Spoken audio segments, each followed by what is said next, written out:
Telangana budget సమావేశాలు ఇవాల్టి నుంచి ప్రారంభం కానున్నాయి. ఉదయం 11:45 శాసనసభ మండలిని ఉద్దేశించి గవర్నర్ శివప్రతాప్ శుక్లా ప్రసంగిస్తారు. అనంతరం బీఏసీఏ సమావేశం నిర్వహిస్తారు. సభ ఎన్ని రోజులు నిర్వహించాలనే అంశంపై బీఏసీ భేటీలో నిర్ణయం తీసుకుంటారు. ఇక ఈ నెల 20న శాసనసభలో మండలిలో బడ్జెట్ ప్రవేశపెట్టనున్నారు. అయితే కొన్ని బిల్లులకు ఆమోదం తీసుకోవాలని ప్రభుత్వం భావిస్తున్నందున అవసరానికి తగ్గట్టుగా నెలాఖరు తర్వాత కూడా 2-3 రోజులు సమావేశాలు కొనసాగించే ఛాన్స్ ఉంది. ఇదిలా ఉండగా పాలన వైఫల్యాలు, తప్పిదాలు, సంక్షేమ పథకాల అమలు తీరుపై ప్రభుత్వాన్ని ప్రశ్నించి ఇరుకున పెట్టేందుకు ప్రతిపక్ష బీఆర్ఎస్, బీజేపీ సభ్యులు సిద్ధమయ్యారు.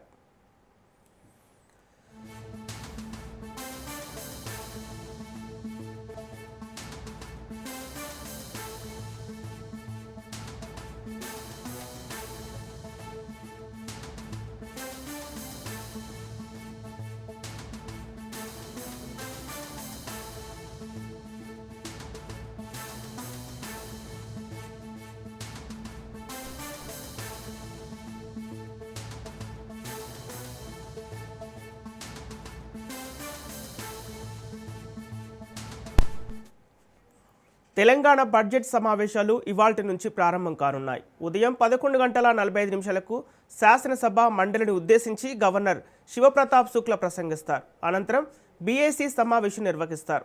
సభ ఎన్ని రోజులు నిర్వహించాలనే అంశంపై బీఏసీ భేటీలో నిర్ణయం తీసుకుంటారు.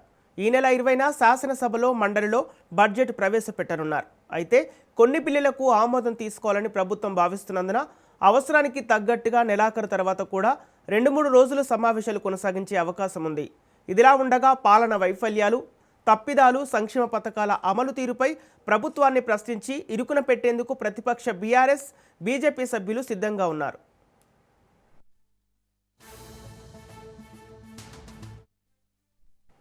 నేడు తెలంగాణ తల్లి విగ్రహావిష్కరణ కార్యక్రమం జరగనుంది. ఉదయం 11:27 పునర్నిర్మించిన కౌన్సిల్ భవనం ఎదుట తెలంగాణ తల్లి విగ్రహాన్ని గవర్నర్ శివప్రతాప్ శుక్లా ఆవిష్కరించనున్నారు.